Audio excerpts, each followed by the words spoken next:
and Bedouin. Joining me now is the former Israeli military intelligence chief, Amos Yadlin. Good to speak to you, as always. Good afternoon. So just before we came to you, the U.S. ambassador to Syria, Tom Barrack, has tweeted that there's a breakthrough with Israel, Syria, and the U.S. agreeing to a ceasefire embraced by Turkey, Jordan, and their neighbors. A possible opportunity here, it seems, to end the fighting between the Druze and Bedouins. Is that something you see as potentially diffusing the situation? It's a very positive forward because nobody wants this killing and massacres happening in Syria. And it's complex. There are three forces that attack the Druze. It's their neighbors, the Bedouins, the jihadists that not necessarily listening to Ashara, the president, and the defense forces of Syria. And even with the Druze themselves, there are a couple of groups that with different ideas, and maybe they are trying now to retaliate for what happened to them by the jihadists.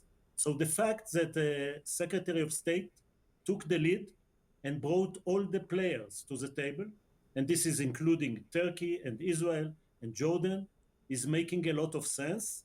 The question is how the people on the ground will behave, whether the retaliations of the two communities will stop. From an Israeli point of view, we have to be aware to the fact that Israel has no aspirations to be involved in this unless we want to protect the Druze that are part of Israel, and Israel Druze are a part of the Israeli society serving in the IDF.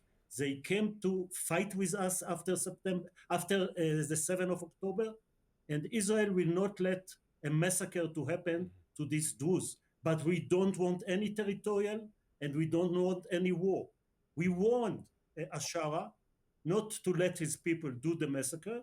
When he haven't listened enough, there was a bombing of the general staff in Damascus, nothing that haven't happened since 1973 war. And I think the message this time was absorbed, and I hope that peace will return to the mountains of the Druze. So the ceasefire in Syria here, obviously a shorter period of fighting, at least in recent days there, than in Gaza. What is standing in the way right now of a ceasefire and hostage deal in Gaza? Is it primarily Hamas? Is it primarily the Israeli Prime Minister? I think that it's both sides, unfortunately.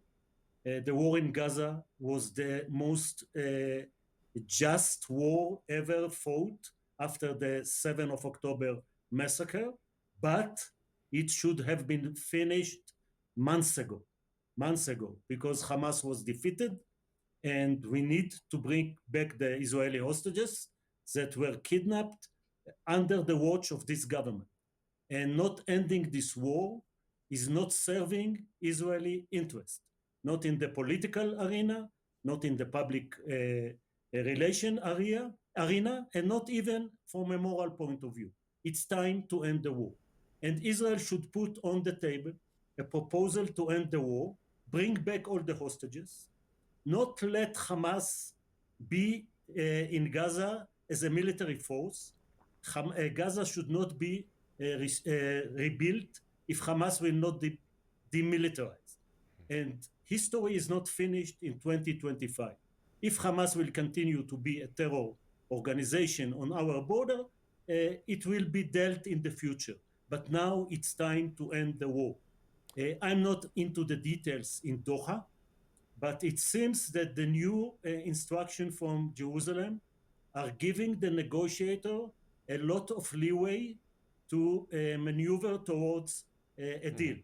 But there is another side, a terror organization that until now prefer to let his people be killed, and he is shield behind these people, and he is not worried that they are starving, and the people of Hamas with all the food and they protect themselves behind their people. They could have has finished the war months ago, and I hope this time they will save their people from this awful war. How about from the Israeli side? Is Benjamin Netanyahu maintaining the war and the Israeli presence there because of a military need or a political one? Look, I think in the last visit in Washington, President Trump urged Netanyahu to end the war. And Netanyahu agreed to some concessions that he haven't agreed before, as you said, because he wanted to keep his government politically alive. But he didn't want to announce it in Washington because he was afraid that on his way over the ocean, the government will fail. So he asked the president to go to Jerusalem to convince his right-wing parties to agree to this ceasefire. I'm not sure he was successful, but as I said, I saw a different directions to the negotiation team in Doha, and I fully looking forward for an agreement next week. That would be quite a development and a welcome one. General Amos Yadlin, we appreciate you joining. Pleasure to be with you. Still to come on The Brief, we're learning that a group of Americans